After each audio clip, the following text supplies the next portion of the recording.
नमस्कार, मैं सतीश। आप देख रहे हैं बिहार प्रदेश न्यूज। आज हम आए हुए हैं समस्तीपुर ज़िले के दलसिंहसराय ब्लॉक के अजनौल पंचायत में। जो हमारे बीच मुखिया जी हैं, जो काफ़ी समाज में भी एक्टिव रहते हैं, और आज इनसे बात होगी। बहुत सारे चर्च होगा। पहले तो हम बात करेंगे, हमारा एक मिशन है पंचायत स्तरीय जो पंचवर्षीय कार्य के बारे में साझा करना, कि क्या आपके पंचायत में पंचवर्षीय कार्य कैसा रहा है। पहले तो आपको बता दें कि जिला स्तरीय अब आगामी चुनाव है और मीडिया ट्रायल भी चल रहा है पंचायत स्तरीय, कि किस तरीके से क्या विकास रहा पंचायत में। तो वो लोग भी हम लोग दिखाते हैं जो जेन्युइन है, और आज पूरी बात भी करेंगे इनसे कि आपका कार्यकाल कैसा क्या रहा।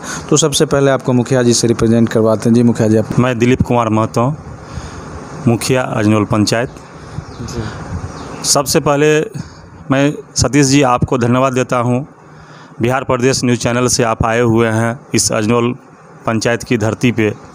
मैं आपका शुक्रगुजार हूँ।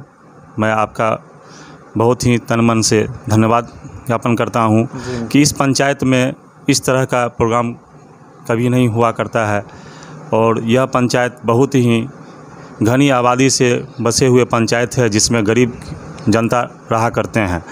और यहाँ पे हमारे क्षेत्र में रोड की स्थिति इतनी जर्जर थी विगत 5 साल पूर्व। जो आप स्टार्ट करते हैं मुखिया जी, पंचवर्षीय कार्य के लेकर स्टार्ट करते हैं। जी, हमारे पंचायत में सर रोड की स्थिति इतनी जर्जर थी, जो आप इस रोड में अगर पैदल भी आते तो चप्पल आपको हाथ में खोल के आना पड़ता। यानी कि सभी जगह जलमग्न और कीचड़ कादों से भरा हुआ मिलता था। और आज जो है सो हमने इस 5 साल में मनरेगा के माध्यम से हो, चाहे 7 निश्चय के माध्यम से हो, या 14वीं से हो, मैंने इस कार्य को पूरा किया। और कई जगह मैंने लगभग 51 रोड ऐसे हैं जहां पे मैंने मिट्टी एवं ईंटकरण किया, और तकरीबन 30 ऐसे रोड हैं जिस पे मैंने पीसीसी किया है, जिस पे आप लोग अभी आने जाने में किन्हीं लोगों को कोई परेशानी नहीं है, कोई तकलीफ़ नहीं है, कोई दिक्कत नहीं है। जी मुखिया जी, यहाँ पे मैं रोकना चाहूँगा। तो रोड की बात हो गई, और एक बहुत जल की बात करते हैं। चलिए, नीतीश कुमार जी का चहेत योजना जल को लेकर नल जल योजना का कैसे क्या कार्य रहा आपके पंचायत? इस पंचायत में नल जल योजना अभी सभी वार्डों में चल रहे हैं जी। लेकिन शुरू में जैसे पीएचडी का भी काम हुआ क्या? नहीं, इस पंचायत में पीएचडी का कार्य नहीं किया गया, लेकिन शुरू में हमें कठिनाई ज़रूर हुई। शुरू में जो है सो गाइडलाइंस मिला कि ठेकेदार के माध्यम से काम कराया जाएगा। वहाँ पे वार्ड सदस्य को छोड़ दिया गया, या मुखिया को साइड कर दिया गया, दरकिनार कर दिया गया। उसमें कुछ ठेकेदार जो है सो पैसे लेकर के रफू चक्कर हो गए। हमारे पंचायत में भी एक वार्ड ऐसा आया जहाँ पे कुछ ज़्यादा पैसे लेके वो चले गए, लेकिन किसी भी तरह मैंने उस कार्य को पूरा करवाया। और सभी वार्ड में अभी जल नल का पानी चल रहा है। जी। गली नाली की बात की जाए तो गली का क्या निर्माण है? गली नली में हमारे 2 वार्ड ऐसे हैं जहाँ पे कि ज़्यादातर हरिजन बस्ती थे, और वहाँ पे मैंने 2 वार्ड में बृहत बहुत जगह, मतलब बहुत ज़्यादा बड़ा ही था वह सड़क गली नली, उसमें नाला का निर्माण कराया, ऊपर से पीसीसी का निर्माण कराया। दोनों वार्ड के पानी अभी बिल्कुल जा रहे हैं, और सभी वार्ड में पानी की जल समस्या अभी कहीं नहीं देखने को मिलेगा। हाँ, एक जगह ऐसा आया था कि एक बांध भरा हुआ था, उसको हमने अपने निजी कोष से उसको लेबर मजदूर लगा करके हमने उसको खाली करवाया, और वहाँ की भी पानी की निकासी हो गई। जो वार्ड संख्या 10 में था हरिजन बस्ती में, पानी वहाँ भी निकासी होने लगी, और वहाँ पे किसी भी तरह का जल जमाव नहीं है।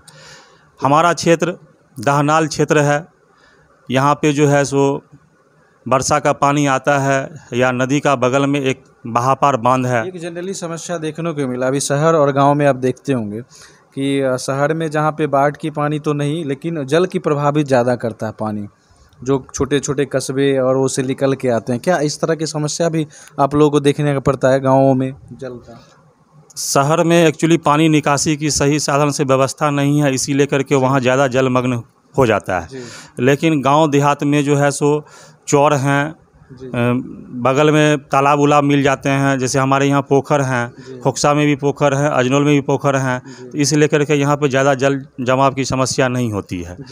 और सबसे बड़ा है कि जो हम लोग का जो है सो एक बहापार है बगल में, जिस होकर के नदी से पानी थोड़ा आते थे, तो उसका भी हम लोगों ने बहुत ही बाहर से कुछ पानी रिश्ता था, तो उससे भी हम लोगों ने मरम्मत करा करके और उसको बहा को बंद करवाया। तो इसीलिए यहाँ पे जल का उतना ज़्यादा समस्या नहीं है।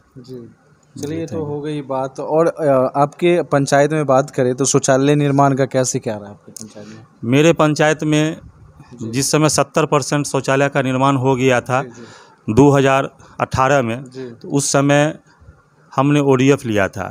तो उस ODF के दरमियान में मुझे प्रखंड विकास पदाधिकारी एवं अनुमंडलीय पदाधिकारी महोदय से तथा DM महोदय, जिलाधिकारी महोदय से मुझे प्रशस्ति पत्र प्रदान किया गया था, जो आज भी मेरे ऊपर लगा हुआ है, यहाँ पे है, उपस्थित है ये शौचालय को लेकर।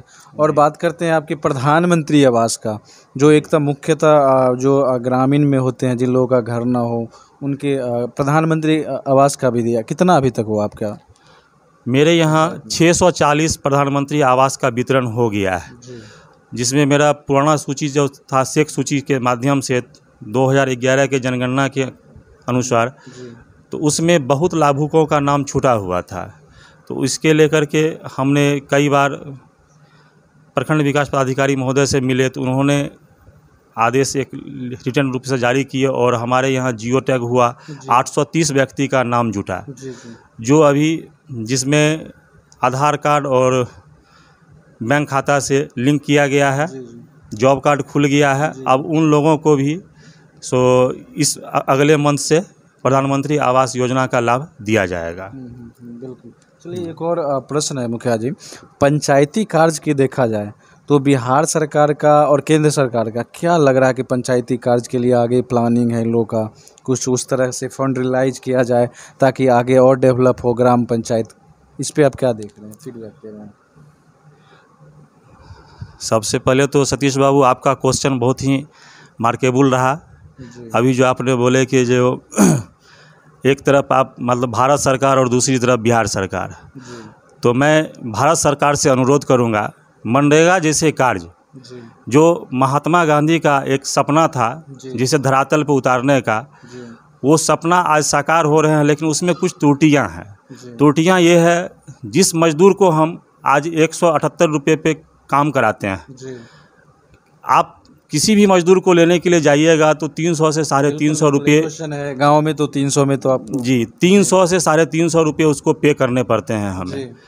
तो इसमें थोड़ा सा मैं प्रधानमंत्री महोदय से भी निवेदन करूंगा कि मनरेगा वो आपकी योजना है सर, आप इसमें थोड़ा सा मजदूर का कम से कम जो उचित मूल्य है मजदूर को दिया जाए, 300 से 350 रुपये दिया जाए, ताकि मजदूर को सही पैसा मिले और वह धरातल पे काम कर सके। दूसरी बात, मिस्त्री का पेमेंट 254 रुपया होता है स्किल्स में, सेकेंड स्किल्स में 254 है और 305 है फर्स्ट स्किल्स में, फर्स्ट मिस्त्री में। तो वहाँ भी देखा जाए तो आज के डेट में मिस्त्री 500 से नीचे नहीं मिलते हैं और काम करने में हमें कठिनाई होती है। हमने अपने पंचायत में 80 पशु शेड बनवाया है और तकरीबन 35 बकरी शेड बनवाया है। मुझे काफ़ी समस्याओं का सामना करना पड़ा और उस कार्य को लेकिन मैंने पूरा किया आज इस पंचायत में। तो मैं निवेदन करूंगा प्रधानमंत्री महोदय जी से, जो थोड़ा सा मनरेगा में उचित मूल्य दिया जाए मजदूर का, और रेट भी ईंट का रेट है मात्र 9,000 रुपये हज़ार। तो हम लोग देखते हैं कि अभी हम लोग ईंट लेने जाते हैं तो 14,000 से 15,000 के बीच में हमें मिलता है ईंट। तो वहाँ भी रेट की कमी है। दूसरा, सीमेंट में भी रेट की कमी है, बालू और गिट्टी में भी रेट की कमी है। जिस तरीके से महंगाई बढ़ रहा है, आप देखे होंगे with in 1 years after back देखा जाए, एक साल के अंतराल में 25 रुपीज़ पेट्रोल पे बढ़ा, 25 रुपये के करीब तेल पे, आप पेट्रोल पे आप देखे होंगे। लोग जो जनरली जो बाइकर हैं, जो ग्राम पंचायत के हैं, उन लोगों को तो इसके लेकर क्या लग रहा है कि सभी जो घर बनाने का मटेरियल्स हो, सभी पे इस पे ज़्यादा प्रभाव और आगे ज़्यादा पड़ेगा? जी हाँ, सही बात है सतीश जी, आपने इस शब्द को उठाया। पेट्रोल ही नहीं बल्कि किसी भी चीज़ की महंगाई दर इतनी ज़्यादा बढ़ गई है, जो मतलब आप मैं कहता हूँ एक जो मजदूरी करने वाला इंसान है उसके परिवार में 5 सदस्य हैं और वह 300 रुपया मजदूरी करके लाता है, और आज की डेट में एक सब्जी खरीदने जाइए तो 40 रुपये से मिनिमम रेट है 40 रुपये किलो, और बताया जाए कि वह 1 किलो अगर सब्जी खरीदेगा तो 40 रुपया, 1 किलो आटा खरीदेगा तो 20 रुपया, वो मेंटेन कैसे घर का कर पाएगा। तो इसीलिए महंगाई काफ़ी ज़्यादा बढ़ गया है, ये सत्य बात है। इस पे भी थोड़ा सा अंकुश लगाया जाए। मैं निवेदन करूंगा बिहार सरकार से भी और भारत सरकार से भी, जे गांव मोहल्ले में सरकारी दुकानें दिया जाए जिसमें कि उसमें सब्सिडी दिया जाए, और सब्सिडी ताकि रेट कुछ सब्सिडी से कम हो, और वहाँ पे जो ग्रामीण जो तबके के बीपीएल धारी हैं, जो हैंड टू माउथ हैं, जो मजदूर तबके के हैं, वो अपना जीवन यापन। बेरोजगारी भी पंचायत में ज़्यादा बढ़ रहा है, इसको आप देख रहे हैं। अगर महंगाई का आप आकलन कर रहे हैं तो बेरोजगारी भी ज़्यादा बढ़ रहा है इस पे। तो बेरोजगारी के लेके क्या लग रहा है कि सरकार को पंचायत स्तरीय कुछ ऐसा नियम लाना चाहिए, कुछ ऐसा फंडिंग करना चाहिए युवाओं को जो स्किल डेवलपमेंट या कुछ ऐसे आगे रोज़गार कर सके, अपने पैर पे ऑन स्टैंड खड़ा हो सके। इस पे आप क्या बताना चाहेंगे? हमारे पंचायत में ही नहीं बल्कि सभी पंचायतों में ये समस्या है जो बेरोजगार। तो बेरोजगारी, हाँ, ये बहुत बड़ी समस्या है। तो मैं भारत सरकार एवं बिहार सरकार से निवेदन करूंगा कि आप कम से कम वैकेंसी बढ़ाइए और कुछ लोगों में जागरूकता फैलाइए, जो कम से कम कुछ लोग सेल्फ व्यवसाय कर सकें, स्वयं अपनी व्यवसाय कर सकें, कुछ मार्केटिंग कर सकें। तो इस चीज़ में वहाँ कमी है। वैकेंसी की बात कहें तो 19 लाख की रोज़गार की बात होती है। हाँ, तो इसके लिए थोड़ा सा कुछ ना कुछ व्यवसाय के प्रति ध्यान दीजिए। अब जैसे कुछ चीज़ जो है सो पेपर पे ही रह जाता है, सिमट करके धरातल पे नहीं उतरता है। अभी जो जैसा कि माना जा रहा है कि हमारे बिहार सरकार एक लोन दे रहे हैं कि 10 लाख रुपया दे रहे हैं उद्यम योजना, और उसमें 5 लाख सब्सिडी है। तो लेकिन अभी तक मैंने 3 लड़कियों को भेजा समस्तीपुर ज़िला में, उसके अभी तक वह बेचारे पेपर से ही अप एंड डाउन कर रहे हैं, अभी तक ऑनलाइन नहीं हो पाया है। मैं यहाँ पे रोकना चाहूँगा मुखिया जी, उद्यम योजना बात करें पंचायत के विकास के लेकर, तो एक बिहार सरकार के एक बहुत बड़ा मिशन है कि उद्यम हम फैलाएं, रोजगार दे उद्यम में। लेकिन जो आप कह रहे हैं पेपर वर्क का, एक बड़ी बात है, जो आप जिला में भेजें उनका पेपर वर्क नहीं हुआ। इसमें क्या होता है, बेसिकली अभी समस्या जो आ रही है कि सरकार बोलते हैं कि आप ऑनलाइन प्रक्रिया करिए, उसमें क्या होता है करेंट अकाउंट के लेकर कंपनी बैंकिंग वाले करेंट अकाउंट खोलते नहीं है कि विदाउट आपका वर्क नहीं चल रहा है। एक हमारा पैनल होता है उसके तहत नहीं खोलता, उनको लेकर एक समस्या हो जाता है, लोगों में पेपर वर्क नहीं हो पाता है, टाइम से फॉर्म अप्लाई भी नहीं हो पाता है। तो इस पे आप क्या प्रतिक्रिया देना चाहेंगे? चूक जाते हैं वो लोग ऋण के लेकर।